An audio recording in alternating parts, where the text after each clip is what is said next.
we've just watched Still Alice, a movie by Richard Glatzer and Wash Westmoreland. It's a couple, and it's the first movie I've seen from the directors. And my expectations, well, Julianne Moore, it's one of my favorite actresses. I really like seeing her, and Alec Baldwin, he's okay too. But and the story, of course, I thought it would be a bit like Amour, Michael Haneke. I actually thought something totally. When I went in, I thought it would be some kind of educational film. Yeah. Or more like the fact-based TV movies, like the big drama about a wife losing her mind. Like this. Yeah. And in a way, it was, to be honest. Yeah. Yeah, I agree. But I'm really interested in your Amour vision about it. Well, Amour is quite different. Haneke is one of my favorite directors. I think he really knocks it every time. And but he's without mercy in every movie, and it's really honest. And this one's also really honest, but it's more honesty with a bit of frosting, sugar frosting still. Yeah. That's how I felt. It's sad and it's hard for the people, for the characters. The whole movie is a bit too clean in a way. It sounds weird to say about the subject, but that he's actually like a professor teaching about communication and words, and that she of all people is losing her mind feels almost like too much of a round circled drama. I agree. Like it's especially this woman, and it's happening to her right now. Yeah, at such a young age. Yeah. And her husband is also an academic. Her son. So they all know what's going on, and they all know the terms. That's also the thing that you see in the beginning. It's like it's this family coming together for a birthday, and it's such a perfect family that you feel that something must happen to them for some reason. I agree. Something has to go wrong because it's only up from where they are now. Yeah, I agree. It's true. So what I said earlier, I think it's touching, it's moving. But sometimes it didn't just work for me. It's almost, like I said, it's too, goody.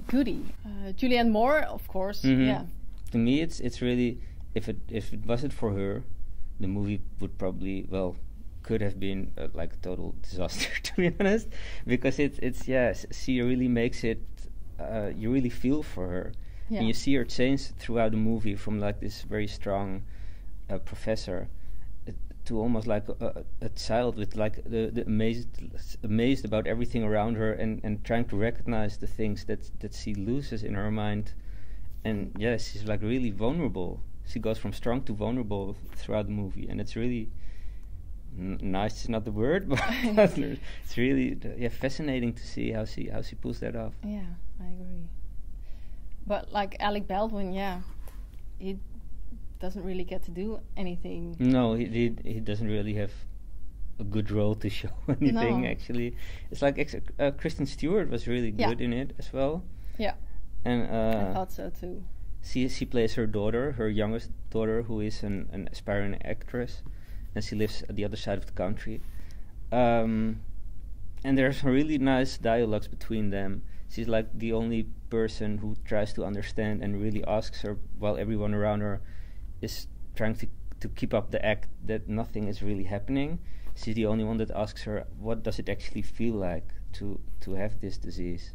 So it's the only recognition that she gets. And she plays that really well. I think the strongest scenes were with Kristen Stewart, the ones with Kristen Stewart, and the ones at the doctor's office. Yeah, that was really nice. Especially in the beginning, you have one scene at the doctor's.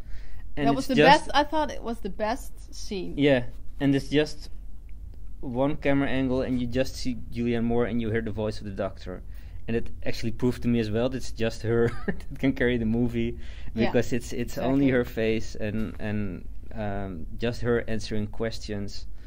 You don't get to see the doctor. No, not at all. So that's really strong, and that's a strong choice of angle and the way to show a scene like that, because it's mainly the key scene, because then she. That's all. Yeah, the scene that everything changes. Yeah. When you have someone in your family dealing with this subject, that probably you would want to see this, or maybe you wouldn't want to see this, because I can imagine that it really comes close then. It's too familiar, maybe. Yeah. If you're a fan of Julianne Moore, well, then you should go.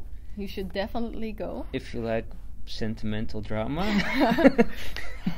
then you could go as well. And it's adapted by a novel. And but I don't know about I don't know about the book, so I don't know if I do know the book. Okay. I think it's I think a lot of people, not a lot of people, but I think it's Was it a well-known book, or? It's Ik mis mijzelf in Dutch. Oh. And it's I think it's from several years ago. But okay. Yeah, it's a known book. It's more attractive to older people than to younger people, and I think they're not involved. I think it's actually. That's actually quite funny, because her age in the movie is 50. I think it's actually like a 50 up. That's what I mean. That's what I mean. But not teenagers. Oh no. They wouldn't like it, because they can't relate to anything of this. Not family, not having children. No, and that's also you're at the beginning of your life, and then you're going to watch someone losing it. That's a bit weird. Yeah. Or you must be a really empathetic teenager. It could be as well. Yeah, you're right.